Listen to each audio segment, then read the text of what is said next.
Kukatpally JNT university in charge వీసీగా తెలంగాణ ఉన్నత విద్యా మండలి చైర్మన్ ప్రొఫెసర్ వి బాలకృష్ణారెడ్డి బాధ్యతలు స్వీకరించారు. అనంతరం యూనివర్సిటీ అన్ని విభాగాల డైరెక్టర్స్తో సమావేశం నిర్వహించారు. విద్యార్థులకు మౌలిక వసతితో పాటు నాణ్యమైన విద్య అందించడమే లక్ష్యంగా ముందుకెళ్తామన్నారు.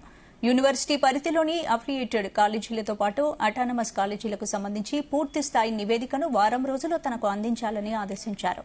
తెలంగాణ రాష్ట్ర ఉన్నత విద్యా మండలి చైర్మన్ గా విధులు నిర్వహిస్తూనే ఎక్కువ శాతం యూనివర్సిటీలో ఉండేందుకు చూస్తానని వి బాలకృష్ణారెడ్డి తెలిపారు.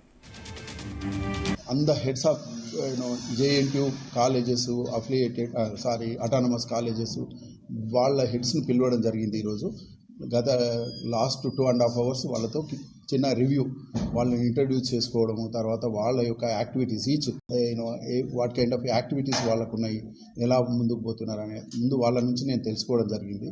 తెలుసుకొని నేను కూడా వాళ్ళకు ఒక రోడ్ మ్యాప్ నెక్స్ట్ వీక్లో ఒక రిపోర్ట్ సబ్మిట్ చేయడం అనేది జరిగింది. ఇదేమేంటంటే స్టూడెంట్ వెల్ఫేర్ యాక్టివిటీస్ ఏదైనా కానీ మనకు ఎట్లుండాలంటే I ask them prepare a detailed report consisting ఏంటంటే రీజన్స్, తర్వాత వాట్ కైండ్ ఆఫ్ మెజర్స్ మనం ఎలాంటి మెజర్స్ తీసుకోవాలి యూనివర్సిటీ బాగుపడాలంటే, what kind of best practices మనం ఫాలో కావాలి, తర్వాత ఇంప్రూవ్మెంట్స్ సజెషన్స్. బికాజ్ వాళ్ళంతా ఫీల్డ్లో ఉన్నారు. ఇప్పుడు ఈ కాలేజెస్ ప్రిన్సిపాల్స్ డైరెక్టర్స్ వాళ్ళకి బాగా తెలుసు ఏ రకమైన సమస్యలు వస్తున్నాయని.